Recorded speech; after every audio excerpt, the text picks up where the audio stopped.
Je n'ai jamais lâché prise. Je n'ai jamais cédé. Je n'ai jamais baissé le regard.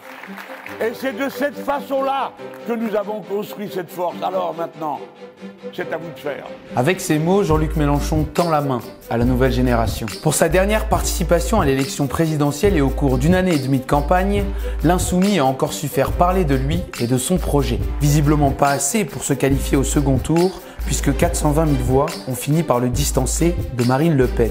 Une défaite de plus pour le candidat qui croit tout de même dur comme fer en l'avenir de son parti.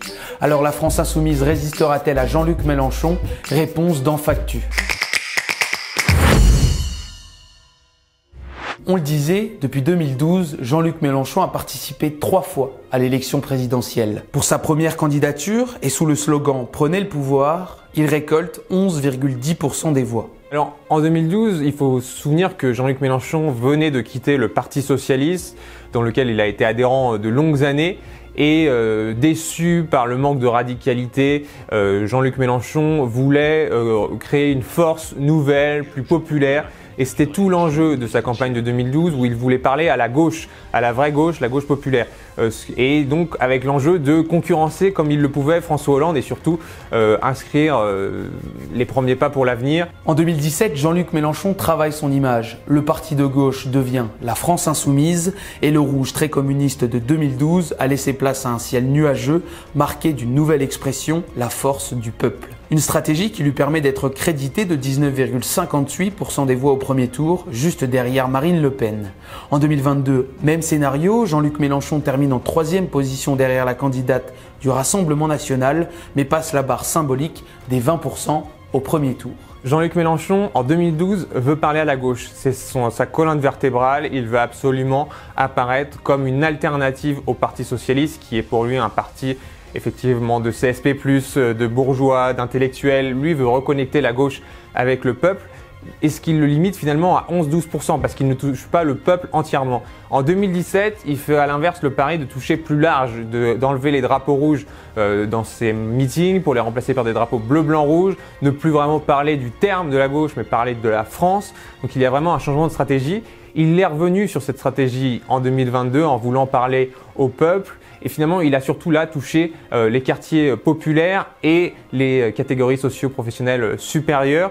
Et donc, il passe finalement un petit peu à côté de ce monde rural, ouvrier. En 10 ans, Jean-Luc Mélenchon a fait de la France insoumise un parti de gauche qui a vu son électorat progresser, notamment chez les jeunes. Quand on regarde la composition de l'électorat de Jean-Luc Mélenchon, on observe de scrutin en scrutin, au cours des 3 dernières élections présidentielles, des lignes de force qui sont identiques.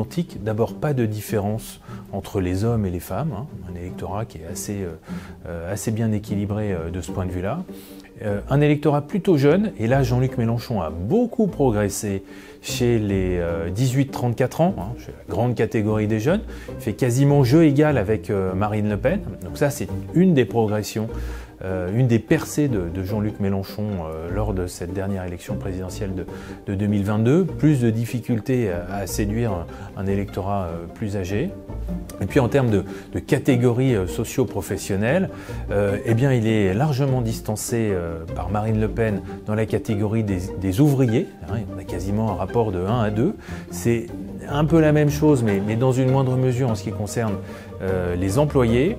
Et puis c'est vrai que c'est un électorat qui est composé en grande partie de professions intermédiaires. Homme en colère en 2012, mauvais perdant en 2017 et humble 3e en 2022, Jean-Luc Mélenchon a tout de même réussi à élargir le socle électoral de la France insoumise.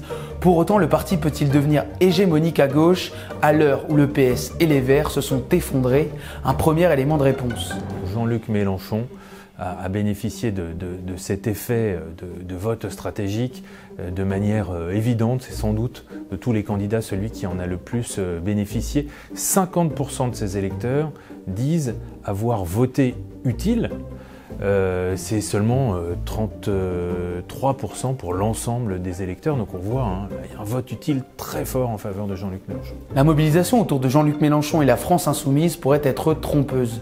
Sur des élections plus territorialisées, le parti est largement sous-représenté. Les insoumis sont absents effectivement dans de nombreux territoires.